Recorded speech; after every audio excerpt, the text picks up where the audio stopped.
all the members, colleagues of the board, auditors, and the management team who are joining this meeting via video conference.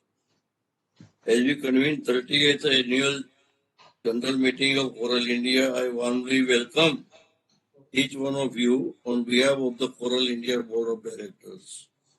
I want to express our sincere appreciation for taking the time to be with us today. The past year presents significant challenges with the market volatility and geopolitical instability, including the ongoing conflict in Ukraine and renewal tension in the Middle East. Despite of these challenges, business environment of your company remains steadfast and pursuing the good. We achieved strong profit growth for the year, even with subdued revenue growth. Turning of the performance of the company, I will be briefly outline the operating result of the company during the financial year 2023-4. During the financial year 23-24, revenue from the operation reduced slightly to 27.68 crore as against 29.55 crore in the previous year, delivering a marginal decline of 6.33%. Total expenses for the current year have been reduced to 6.99 crore as against 8.35 crore in the previous years. Total profit after tax for the current year is 20.77 crore as against 18.32 crore in the previous financial year, delivering a growth of 13.36%. Total earning per share for the current year is 5.15 paisa as against 4.55 paisa in the previous financial year, reflecting the growth of 13.19%. Given these uncertain circumstances, your company growth story is remaining positive. Taking into the account of financial performance delivery for the year, the board of directors have recommended payment of 20% of final dividend on the face value of ₹2 each for the financial year 23-24. I would request all the shareholders to approve this recommendation final dividend for the financial year 23-24. For the past year, our company has created tremendous value for all stakeholders and remaining conflict that we will continue to do so in the future. I look forward to your continued support in this pursuit. Thank you. I would like to take this opportunity to express my gratitude to my colleagues on the board of their wisdom, engagement, and support. I also want to extend my appreciation to all our stakeholders for their trust and confidence on us. I would now request to Ria, Company Secretary and Compliance Officer, to take forward the proceeding. Thank you, sir.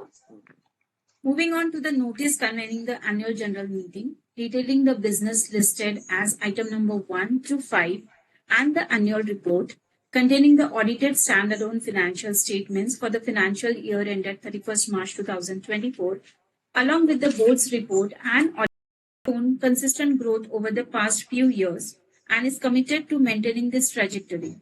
We aim to continue our growth in the upcoming quarters and the years.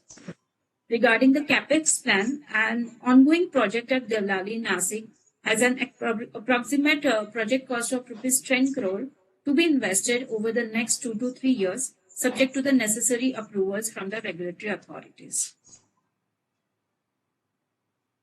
Regarding the dividend distribution policy and dividend payout and the restriction related to dividend payout, I would like to inform the shareholder that as per Regulation 43A of SEBI LODR, your company is not required to formulate the dividend distribution policy as it is applicable only to top 1,000 listed companies based on the market capitalization. Further, your company have a consistent track record of paying dividends and is committed to exploring various avenues to reward the shareholders. Your company has raised the dividend payout ratio to 20% this year as compared to the previous year, that is of 15%. Further, the company has maintained the consistent dividend payout to reinvest the fund in the business of the company and the upcoming project and to keep your company debt free. Regarding the impact of recently announced budget of 2024 on the business of our company, I would like to list three points which are applicable or have the impact on company are the long-term capital gain rate has been increased from 10% to 12.5%, and the short-term capital gain rate has been increased from 15% to 20%. Other than this two, I don't see any major impact which will affect the business of our company. Regarding the decline in construction income, it is due to the lease inventory available with the company as the project inventory has been already completed. Further, we have an ongoing project at Devlali as mentioned earlier, where we'll be investing to 10 crore rupees in next 2 to 3 years, subject to necessary approval. And this is the reason for the decline in construction income and substantial increase in the investment income. Further, you can refer to note number 40 on page number 138 for further details.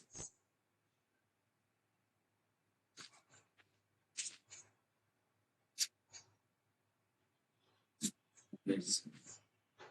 Regarding the number of employees of the company, as on 31st March 2024, the company have 8 permanent employees on the payroll of the company. Thank you, everyone. During this meeting, we have made every effort to address all